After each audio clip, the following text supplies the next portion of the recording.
जैसे good morning class. जैसे कि आज हम लोग क्लास 10th में मैथ्स में चैप्टर नंबर 8 है त्रिकोणमिति। त्रिकोणमिति में जितनी भी एक्सरसाइज हैं आज उनके सबके फार्मूला और उनके क्या क्या होता है त्रिकोणमिति या सारे जो एक्सरसाइज हैं उनके बारे में आज हम लोग सारी चीज़ें पढ़ लेंगे। तो हम लोग स्टार्ट करते हैं पहले मिति त्रिकोणमिति से। त्रिकोणमिति है क्या? देखो, त्रिकोणमिति दो शब्दों से मिलकर बना है। जैसे त्रिकोण प्लस मिति। ठीक, त्रिकोण मतलब होता है, त्रि मतलब होता है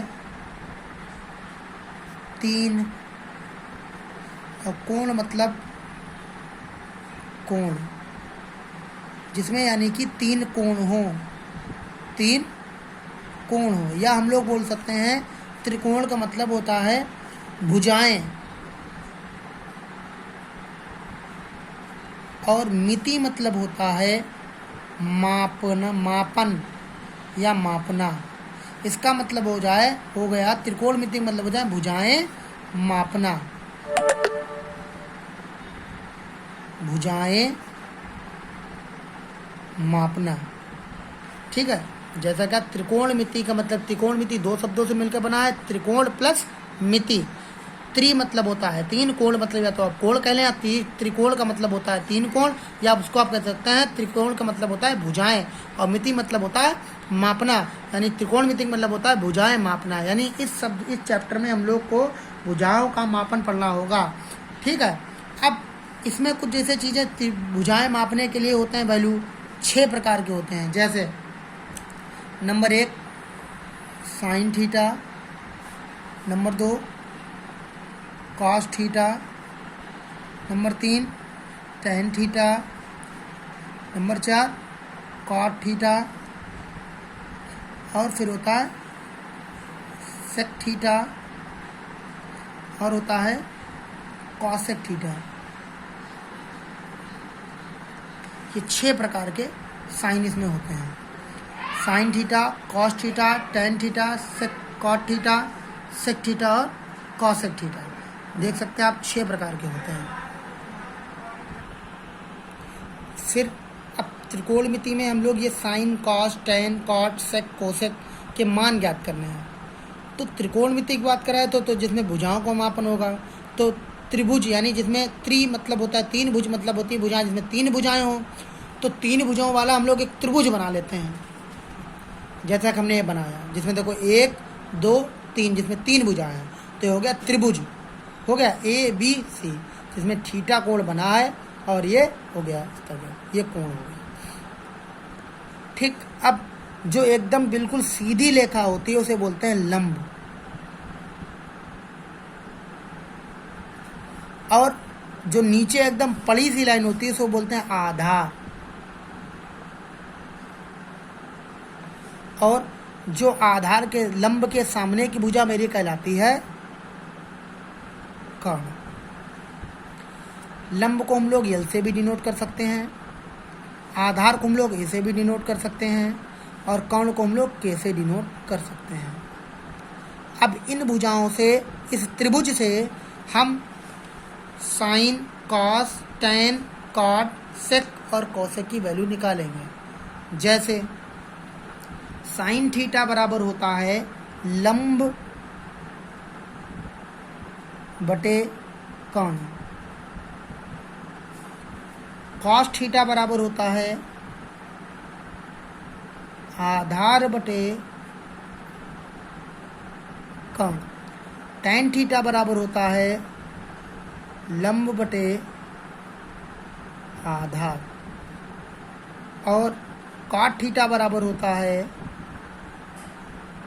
आधार बटे लंब, सेक थीटा बराबर होता है कर्ण बटे आधार, कॉसेक थीटा बराबर होता है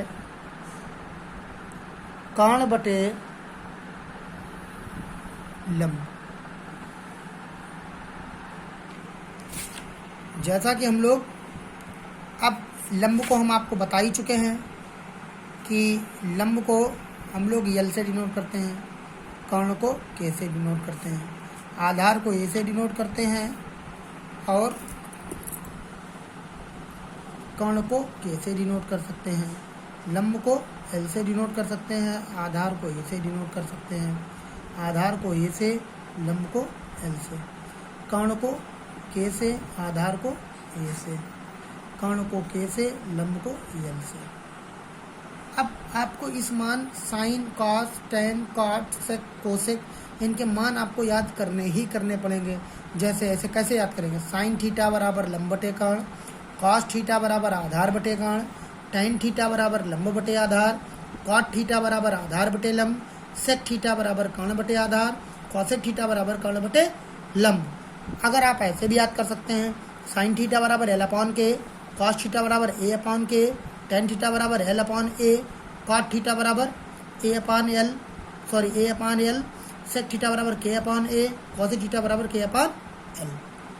अच्छा, आपको याद करने के लिए बहुत सरल सा उपाय है। आपको 3 याद करने पड़ेंगे, 3 अपने आप याद हो जाएंगे। जैसे साइन थीटा बराबर लंब बटे कर्ण, कॉस थीटा बराबर आधार बटे कर्ण और टेन थीटा बराबर लंब बटे आधार। अब इनके उल्टे होते हैं, टेन के बाद काट आया, अब जो टेन का था उसी को आप उल्टा कर दें। जैसे क्या था, टेन का क्या था, लंब बटे आधार, काट में आप उल्टा कर दें, ऊपर नीचे। आधार नीचे था तो ऊपर कर दिया आधार, लंब ऊपर था तो लंब को नीचे कर दिया, काट का हो गया। फिर बात करते हैं सेक की, तो कास का उल्टा होता है, इसलिए आधार ऊपर था तो आधार को नीचे कर दिया, कर्ण नीचे था तो कर्ण को ऊपर कर दिया।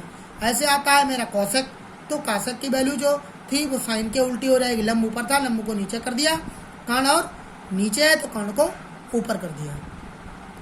अगर आप इस तरीके से याद करते तो ठीक है, वरना एक और तरीका है, आप लिख सकते हैं LAL बटे के ए, इसको पढ़ते हैं लाल बटे कक्का, लाल बटे कक्का।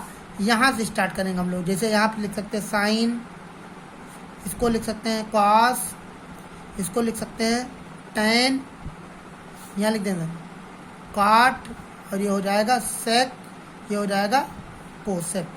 वैल्यू कैसे रखेंगे? साइन थीटा बराबर आप सीधे सीधे रखिए ऐसे, साइन थीटा बराबर लंब बटे कर्ण, देखिए यहाँ भी लिखा है सेम। फिर कॉस थीटा बराबर आधार बटे कर्ण, देखिए यहीं लिखा आधार बटे कर्ण। टेन थीटा तो लंब बटे आधार, देखो सेम यही लिखा लंब बटे आधार। फिर अब काट का है नीचे से ऊपर, अब यहाँ से आप इधर की ओर ले जाएंगे तो क्या हो जाएगा, कॉट थीटा बराबर आधार बटे लंब, फिर सेक थीटा नीचे से ऊपर कर्ण बटे आधार, फिर ऐसे कॉसेक थीटा बराबर कर्ण बटे लंब। मेरे हिसाब से आपको चीज़ें समझ में आ गई होंगी, ठीक है। फिर हम लोग दूसरे में बात करते हैं त्रिकोणमिति की सर्व समीकाएं। कुछ सर्व समीकाएं होती हैं, जैसे मेरे पास मान 3 जैसे 6 होते हैं तो हम 3 लिखे ले रहे हैं, sine theta, cos theta, tan theta. तो हम लोग यहाँ क्या लिखेंगे, साइन थीटा बराबर होता है 1 अपॉन कॉसेक थीटा, ठीक। कॉस थीटा बराबर 1 अपॉन सेक थीटा, और टेन थीटा बराबर होता है 1 अपॉन कॉट थीटा। आपको अगर ये 3 याद हैं तो आप जस्ट इसका उल्टा कर दीजिए, जैसे साइन कॉस टेन हो गया, फिर आगे आता है कॉट, फिर आता है सेक, और फिर आता है कोसेक। तो अब आप समझ सकते होंगे कि क्या, अब टेन का देखिए यहाँ देखिए लिखा था टेन, तो इसको हम तुरंत लोग उल्टा कर सकते हैं, ठीक है। तो टेन की जगह टेन थीटा बराबर 1 अपॉन कॉट थीटा, तो उसको उल्टा कर दो, टेन की जगह पर यहाँ पर काट है तो काट की जगह टेन, टेन की जगह काट पर, तो यहाँ पलट सकते हैं हम लोग। क्या लिख सकते हैं, 1 अपॉन, अब यहाँ काट है पर यहाँ क्या होना चाहिए, अब टेन थीटा, तो यहाँ हो जाएगा टेन थीटा। सेक थीटा वाले देखो सेक की जगह कॉस कर दीजिए 1 अपॉन कॉस थीटा, कॉसेक की जगह 1 अपॉन कॉसेक की जगह साइन कर दीजिए 1 अपॉन साइन थीटा। अब 3 फार्मूले याद करिए, साइन थीटा बराबर 1 upon cosec theta, cos theta बराबर 1 upon sec theta, tan theta बराबर 1 अपॉन कॉट थीटा। अब सेम उल्टा कर दीजिए, काट यहाँ एक्सचेंज कर दीजिए, यहाँ से यहाँ, फिर यहाँ से यहाँ।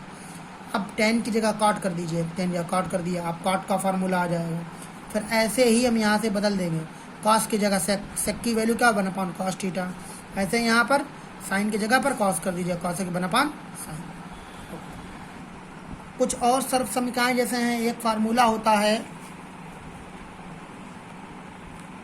sin square theta plus cos square theta is equal to 1। अगर आपको कहीं पर मिल जाए sin square theta plus cos square theta तो उसको आप मान लेंगे तुरंत 1। अब इससे हम लोग 3 फार्मूले बनाएंगे। जैसे sin स्क्वायर थीटा को हम लोग इधर ही रख लेते हैं, इज इक्वल टू 1 इधर लिखा है, और इस प्लस को उधर भेज दो, क्या हो जाएगा cos स्क्वायर थीटा। फिर अब की बार हम लोग cos को उधर रखेंगे, cos square theta is equal to 1, और ये प्लस का उधर जाएगा, हो जाएगा माइनस का sin स्क्वायर थीटा। तो इससे इस फार्मूले से हम लोग 3 सर्व समीकरण बना सकते हैं। जैसे कि एक सर्व समीकरण और है, sec square theta minus tan square theta is equal to 1। तो हम लोग सेक स्क्वायर थीटा को उधर ही रखेंगे, 1 ये माइनस उधर जाएगा, प्लस का tan स्क्वायर थीटा। ऐसे ही हम लोग क्या करेंगे, आपकी इसको इधर ले आएंगे और उसको उधर भेज देंगे। तो क्या हो जाएगा, सेक स्क्वायर थीटा ये प्लस का 1 इधर आएगा, माइनस का 1 बराबर ये माइनस का tan उधर जाए, प्लस का tan हो जाए। तो ऐसे इस प्रकार से 3 सर्व समीकरण हो गए। जैसा कि एक सर्व समीकरण और दी है, cosec square theta minus cot square theta is equal to 1। फिर हम लोग फाइंड आउट करेंगे cosec square theta is equal to 1, ये माइनस उधर जाएगा, प्लस का कॉट स्क्वायर थीटा। फिर हम लोग क्या करेंगे, इस 1 को फिर इधर ले आएंगे, तो हो जाएगा कॉसेक स्क्वायर थीटा, ये प्लस का 1 इधर आएगा, माइनस का 1, और ये माइनस का कॉट उधर जाएगा, प्लस का कॉट। ये मेरे पास 3 सर्व समीकरण बन चुकी हैं।